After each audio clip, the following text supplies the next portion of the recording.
Good afternoon, everyone. My name is Stefano Barco. I'm a staff physician and head of research at the Department of Angiology of the University Hospital Zurich in Switzerland. And today we will discuss the general study design and the preliminary results of the SirPAD Randomized Controlled Trial. So PAD treatment is now broadening, and we have now multiple options, starting with medical therapy, and a number of devices are being currently approved for their use for patients with PAD. The unmet need beyond the SirPAD trial is the fact that we have now multiple therapeutic options for the treatment of infrainguinal PAD, but what we really need and what is highly expected is now also to have evidence that the new device, notably drug-eluting balloons, are also effective in terms of clinical outcomes. And this is why we would like to test, and we are testing in the setting of this randomized control all-comer multi-center investigator-initiated trial that Sirolimus-Coated balloons are non-inferior and ultimately superior compared with plain old balloon in patients with infrainguinal PAD. And what we will test is whether the number of unplanned amputations or revascularization for critical limb ischemia is reduced in patients receiving Sirolimus-Coated balloon. So we designed this trial as a phase 3 randomized investigator-initiated trial. We have two main groups of treatment. The control group is composed of all CE-approved plain old balloons, so without coating of any medication. The intervention group, the intervention treatment is represented by Sirolimus-Coated balloon. Why are they so novel and so special?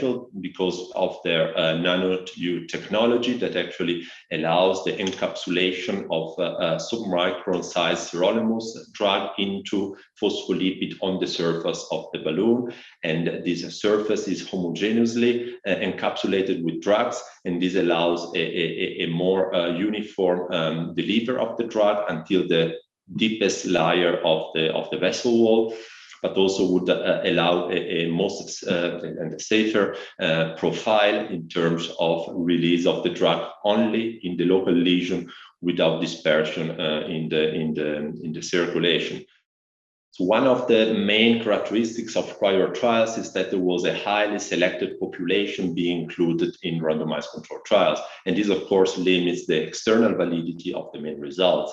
In the SirPAD trial, we wanted to include as many patients as possible, of course, but also trying to broaden the spectrum of PAD patients. This is why we limited the eligibility criteria to a very minimum. So we will have patients who require endovascularization because of infrainguinal PAD and who are not participating in any other interventional trial. Apart from these two key eligibility criteria, there are other standard eligibility criteria, notably pregnancy, allergy to sirolimus, or prior participation in the same trial. This will ensure that the patients are really representative of an all-comer population, and this is also why we managed to enroll more than 500 patients in almost 600 days, really showing that we are covering the whole spectrum of patients with infrainguinal peripheral artery disease. The trial, the SirPAD trial, has been started at the beginning of November 2020. Since then, we have included approximately 540 patients, which means approximately one patient per day.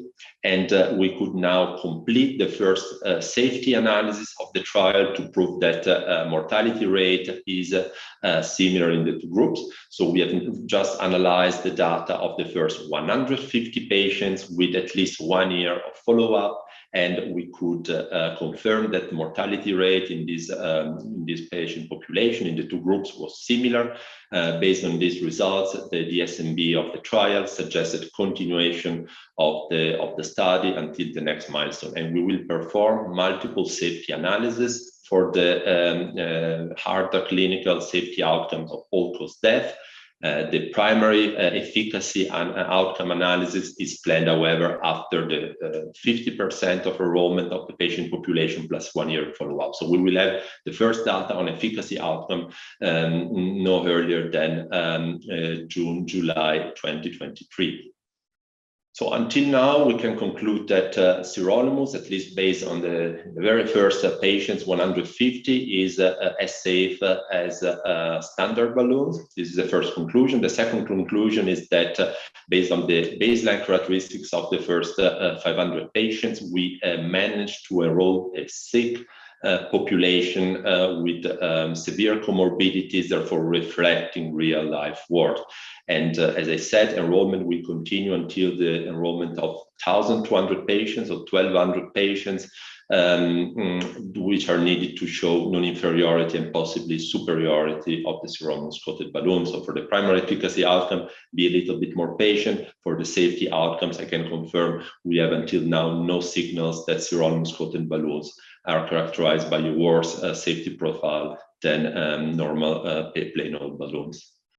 So the next step will be now enrolling the target sample size population of 1,200 patients. This has to be expected over the next 18 months.